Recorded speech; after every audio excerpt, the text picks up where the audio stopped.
हैं आज की 3 सबसे बड़ी खबरों के साथ। नेशनल हेरल्ड केस में दिल्ली हाई कोर्ट ने कांग्रेस अध्यक्ष सोनिया गांधी और राहुल गांधी को करारा झटका दे दिया है। वहीं आज की दूसरी बड़ी खबर ईवीएम से जुड़ी हुई है। ईवीएम पर चुनाव आयोग ने सभी राजनीतिक दलों को बड़ी चुनौती दे दी है। आज की तीसरी खबर ट्रिपल तलाक से जुड़ी हुई है। ट्रिपल तलाक को लेकर सुप्रीम कोर्ट ने आज कई अहम सवाल पूछे हैं। तो ये 3 बड़ी खबरें हैं जो आज लगातार सुर्खियों में बनी रही। सबसे पहले बात 3 तलाक की कर लेते हैं, जिस पर आज दूसरे दिन सुप्रीम कोर्ट में सुनवाई जारी है। आज सुप्रीम कोर्ट में सुनवाई के दौरान कई अहम सवाल कोर्ट की ओर से पूछे गए। कोर्ट ने पूछा कि कितने मुस्लिम और गैर मुस्लिम देशों में 3 तलाक पर बैन लगा हुआ है। कोर्ट ने यह भी कहा कि जो भगवान की नजर में पाप है वो कानून की नजर में वैध कैसे हो सकता है। इस तरह के कई अहम सवाल आज सुप्रीम कोर्ट की ओर से ट्रिपल तलाक पर सुनवाई करते हुए पूछे गए। कोर्ट की जो संवैधानिक पीठ इस मामले में सुनवाई कर रही है, आज इस सुनवाई का दूसरा दिन था। ट्रिपल तलाक इस्लाम का हिस्सा है या नहीं, ये एक सवाल था जो कि पूछा गया है। कितने ऐसे देश हैं जहां पर ट्रिपल तलाक में बैन लगा हुआ है, ये एक बहुत ही अहम सवाल था जो कि कोर्ट की ओर से पूछा गया है। तो ट्रिपल तलाक पर और क्या सवाल कोर्ट ने पूछे हैं। पहला सवाल था कि कितने मुस्लिम देशों में ट्रिपल तलाक पर बैन लगा हुआ है।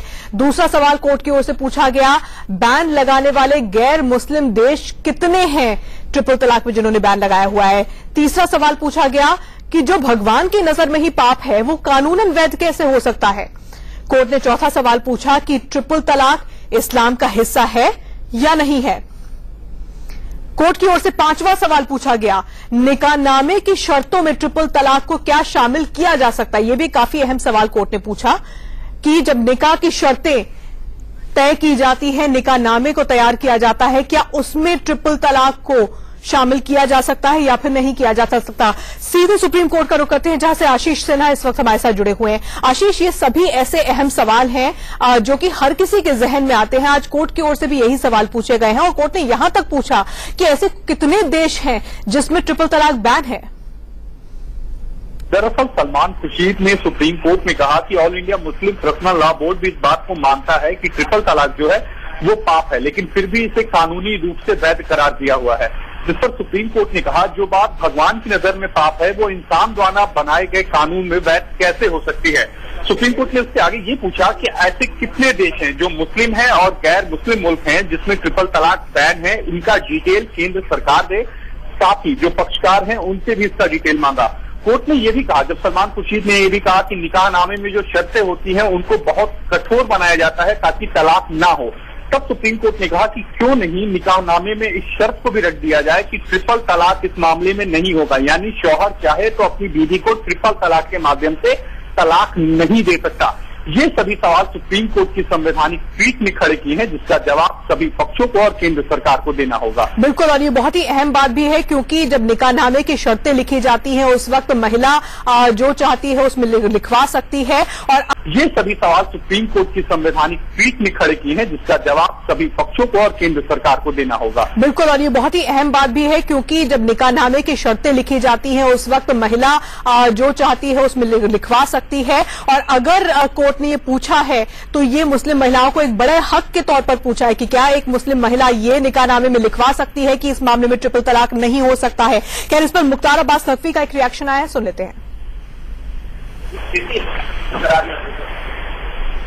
हमारे देश में तमाम ऐसी कुरीतियां हैं, तमाम ऐसे अंधविश्वास हैं जिनके सुधार की आवाजें भी उठी हैं और सुधार हुए भी हैं। अगर आप देखें सती प्रथा, उसमें एक बहुत बड़ी बहस हुई थी, बहुत बड़ी उसके तर्क और कुतर्क, तर्क और पक्ष में और विपक्ष में दोनों में तर्क आ रहे थे, लेकिन वो सती प्रथा की व्यवस्था खत्म हुई। बाल विवाह, उसके बारे में भी बहुत लोग कुछ पक्ष में तर्क दे रहे थे, कुछ लोग विपक्ष में तर्क दे रहे थे, लेकिन उसमें भी सुधार किया गया। इसलिए ये सुधार जो है ये जरूरी है। कुरीतियों से जुड़ा हुआ ये मुद्दा है ट्रिपल तलाक, ये कोई धर्म से जुड़ा हुआ मुद्दा नहीं है। तो मुख्तार अब्बास नकवी कह रहे हैं कि सुधार करना बहुत जरूरी होता है, और सुधार करना क्यों जरूरी है वो भी आपको बता दें। दहेज नहीं देने पर तलाक, दूसरी शादी करने के लिए तलाक, जरा सरल सी बातों पर पत्नियों को घर से निकालने की धमकी।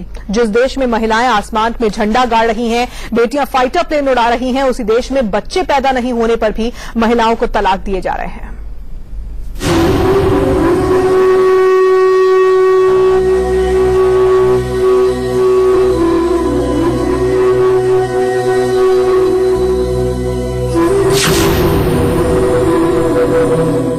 उन्होंने तलाक दे दिया। अभी कोर्ट से नोटिस भेज दिया, हमने लिया नहीं, और फोन पे कहा, वो भी हमें कबूल नहीं किया। लेकिन बाप है नहीं घर पे, अब हम कहाँ जाएं? कन्नौज के गुरसाहायगंज कोतवाली इलाके में रहने वाली ये हैं मजहबी बेगम। 19 साल पहले इनकी शादी कयामुद्दीन से हुई। शादी के बाद ससुराल वाले दहेज की मांग करने लगे। कई साल बीत जाने के बाद भी महजबी मां नहीं बन सकी तो ससुराल वाले ताना मारने लगे। 19 साल हो गए शादी को हमारे, लेकिन पहले बच्चे नहीं है हमारे। इसी बीच महजबी के पति ने किसी और लड़की से नाजायज रिश्ता जोड़ लिया। इसके बाद वो पत्नी से मारपीट करने लगा और उसे घर से भगाने लगा। लड़की है हिंदू ठाकुर, उससे प्यार करता है, उसकी वजह से मैं तलाक देना चाह रहा है। बाकी बची जिंदगी बचाने की खातिर मजहबी ने पुलिस इंस्पेक्टर से लेकर एसपी तक गुहार लगाई, लेकिन कोई कार्रवाई नहीं हुई। जनता दरबार में वो सीएम योगी से भी मिल चुकी है। मुख्यमंत्री से इसे इंसाफ का भरोसा भी मिला है। मुख्यमंत्री से मिले थे, वहाँ लखनऊ गए थे आज से 8-10 दिन पहले। उन्होंने कहा था क्या चाहिए, क्या करना चाहती हो आप? हमने कहा सबकी गिरफ्तारी चाहते, इसलिए जब सब लोग गिरफ्तार होंगे तो वो हमें बुलाएंगे। गुम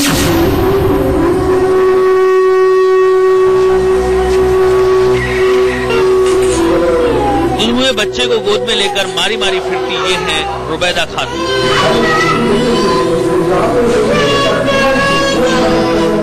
मजदूरी करके रुबैदा 6 बच्चों को पालती है, उन्हें पढ़ाती लिखाती है। पति का भी खर्चा यही चलाती रही। एक दिन इसने पति को शराब के लिए पैसे नहीं दिए तो उसने इसे तलाक दे दिया।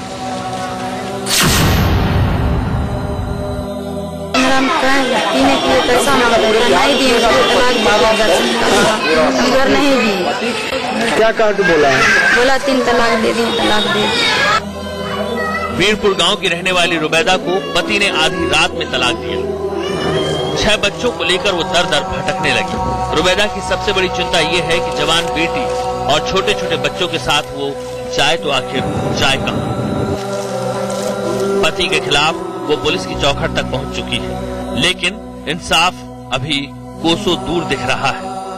वीरपुर थाने में लिखित एक शिकायत की है कि उसके पति के द्वारा उसको प्रताड़ित किया जाता था और नशे के लिए पैसे की मांग की जाती थी और नहीं देने पर उसको मारपीट किया था और 3 तलाक की भी बात बताई है। इसकी हम लोग छानबीन कर रहे हैं और दोषी पाए जाने पर पति की गिरफ्तारी होगी। बेगूसराय से जितेंद्र कुमार के साथ कुलदीप दीक्षित, कन्नौज, इंडिया न्यूज। और अब आज की